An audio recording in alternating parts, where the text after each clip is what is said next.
Hello, today I'm going to talk about distance education and social isolation. Specifically, how online learning can shape the way students feel connected or sometimes disconnected. So, first, what do we actually mean by distance education?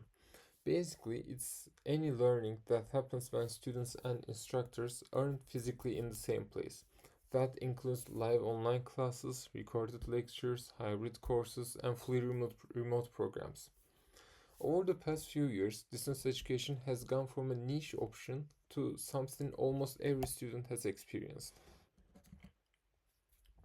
And there are definitely real benefits. Online learning can be flexible. You can study from home, work around the job, or learn even if you're living in another city or country. It can open doors for students who have health issues, family responsibilities, or mobility challenges.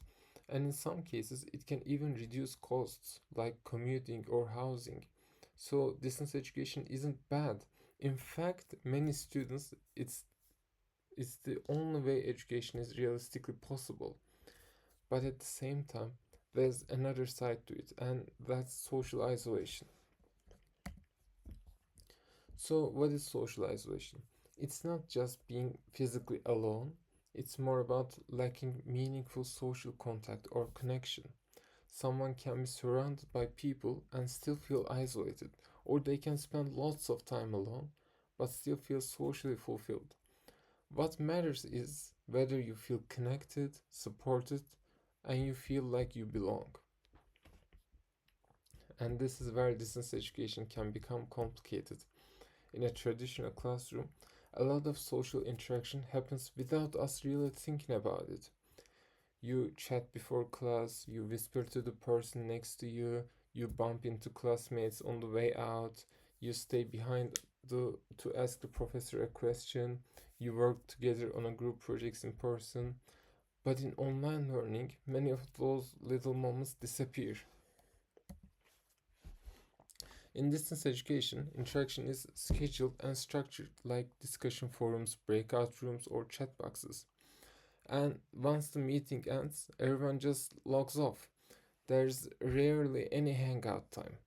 Because of that, many students in distance education report feeling less connected to classmates, instructors, or even the university community as a whole. Some students describe feeling like they are just a name on a screen, or like their presence doesn't really matter. Others say they hesitate to speak up because it feels awkward talking to a camera, especially when microphones are muted and cameras are off. It can feel like you're talking into a void. And when you remove face to face contact, you also lose nonverbal communication, things like eye contact, body language, and tone. Those signals usually help build trust and understanding. Without them, relationships can feel more distant or more transactional. This sense of isolation can affect students emotionally and academically. Research and student surveys suggest that social isolation can increase stress, anxiety, and loneliness. It can also reduce motivation. When you don't feel connected to a learning community, it becomes easier to disengage, to skip watching lectures, to stop participating, or to let deadlines slide. For some students, grades and learning outcomes can suffer as a result. And it's not just about coursework. University is also about identity, friendships, networking, and belonging. Distance education can sometimes make those things harder to build. But, and this is important, not everyone experiences the distance learning the same way. Some students actually prefer online education.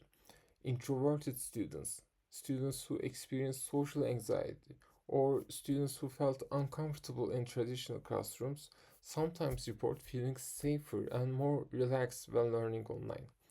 They may find it easier to contribute in chat rather than speaking out loud. They may appreciate the control they have over their environment. Others simply have strong social networks outside of school, so even if they study online, they don't necessarily feel isolated. So, isolation in distance education isn't automatic. It depends on personality, life situation, cultural background, technology access, and how courses are designed.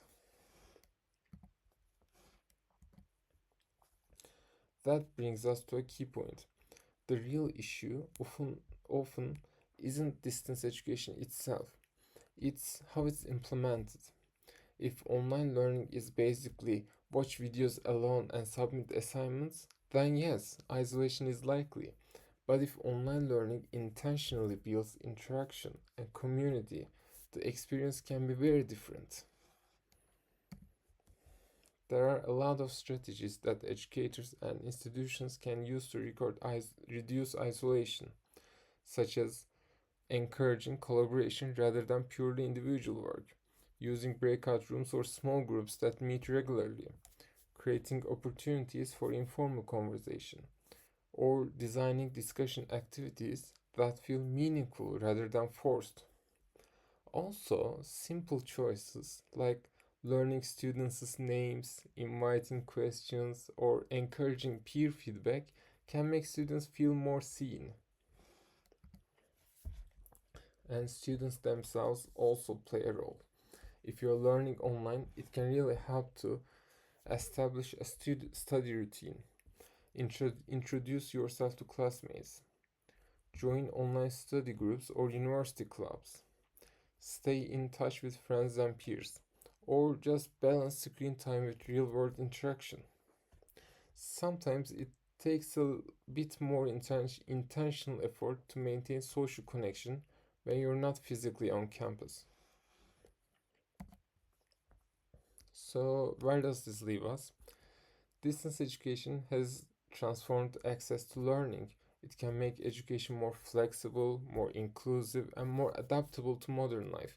But it also carries a real risk that students may feel invisible, disconnected, or alone. The solution isn't to reject online learning, it's to humanize it. Universities, instructors, and students all have a part in play in making online education socially supportive rather than socially isolating.